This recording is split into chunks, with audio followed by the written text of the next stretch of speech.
kagaspang pa at may mga natira. So bakit hindi ko matanggal? Ano? Bakit hindi ko matanggal? Kahit idaan natin siya dito, no? Dito sa pino na to. Okay, sabi ko sa inyo, hindi kayo magkakamali dito dahil 4,000 to 5,000 grams ito. Kahit isubsob mo ito, kahit ilaro mo yan dyan, kahit ipaglaro-laro mo yan dyan, okay, hindi masisira ang talim, tatalas pa rin. Kaso nga, andyan pa din yung ribaba na ang liliit na naman, napakaliliit na, pero andyan pa din eh. Bakit? So ibig sabihin, ang tindi ng magnetism, idinadaan sa balat. Minsan yung balat hindi pa rin matanggal, andyan pa din. Tignan mo sa microscope, andyan. So anong ginagawa ko? Kumukuha ko ng kahoy. Kaya yung duol, ano yun, okay din yun. Pero yung tradition nila, sinasabi nila na paggamit ng duol na kinukuskus no ganon, hindi po ganon. Hindi po ako ganon. So kahit hindi po duol, ordinaryong kahoy, basta kahoy, kahit pamatigas yung kahoy na yan, basta kahoy, wag semento, wag bakal, wag plastic. So meron po ako ditong, ewan ko kung anong tawag dito sa itak na to. Ito yung pang garden yata ito ni Ma'am Clarice. Ito kahoy, oh. Hindi ko alam kung matigas o malambot ito. So anong gagawin natin? No? Yung duol, ginaganon, ay hindi rin po yun effective. Para sa akin lang po, ha. So ano pong ginagawa ko? Inihiwa ko siya dito. Yan, no? Kasi yung ribaba, hindi matanggal eh. Hihiwa ko siya dyan. Didiin nyo. Kaya matakot. Kahoy lang yan. Kahoy lang yan. Hindi niya kayang sirain yung talim. Kahoy lang yan. So, sa pamamagitan nito, no? Yan kahit isa lang po, dinademonstrate ko lang sa inyo ng marami para makita nyo, no? Dinadaan lang po yan mula dulo hanggang dyan.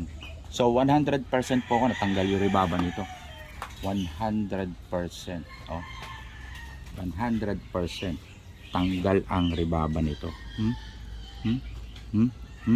Wala na, kahit sa kabila. Wala na. So labas po ang tunay na talas nito. Dahil kikiskis natin ay kikiskis doon, tapos hindi mo matanggal yung ribaba. Ngayon natin ulit umpisahan, pabagsikin ito. So kung mapapansin nyo, matalas pa rin ito dahil hindi naman siya kayang sirain ng kahoy. Matalas pa rin ito pero hindi masyado mabagsik, no? Okay, pero labas na yung tunay na effect.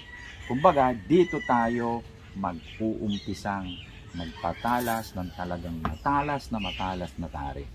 Kasi kung may ribaba, hindi po talaga, kahit ako, hindi ko mapapatalas yan. Okay, ito. Yun na. Napakaganda na ng hagod, ano? Okay, meron pa konti, oh. Yun, oh, mapapansin nyo naman eh. Kung meron ganon, salubungin nyo doon. Okay? Wala na. Okay, oh. Smooth na, oh. Okay. Ngayon, yung sinasabi kong idadaan natin dito sa pino, no?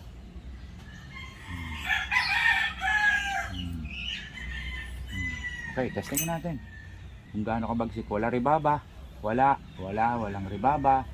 Okay, tignan natin kung gaano kabagsik ito. Yung taring ito po, napakabagsik natin.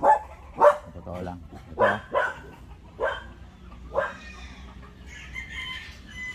Sabi ko nga po sa inyo, depende sa tigas ng bakal.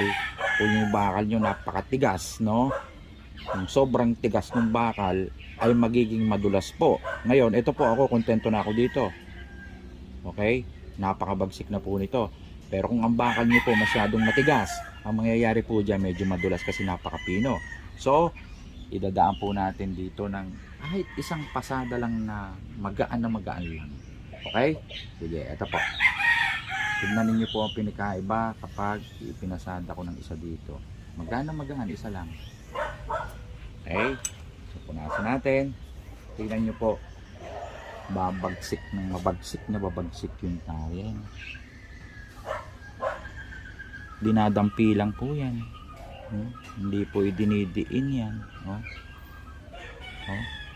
Dampi lang po yan. So, ganito po akong maghasa. At ito pong klase ng hasa na ito, kung maganda yung bakal, ito po yung hasa ng nagagamit ng 3-4 na beses, matalas pa rin dahil labas na labas po yung apex. Kapag po may ribaba at natanggal, tumama sa lupa, sa salamin, o sa kapwa-tari, nandyan yung rebaba. Pag yun po'y natanggal, wala pong talim yun. So, kumbaga, wala siyang talim, so hindi siya matalas.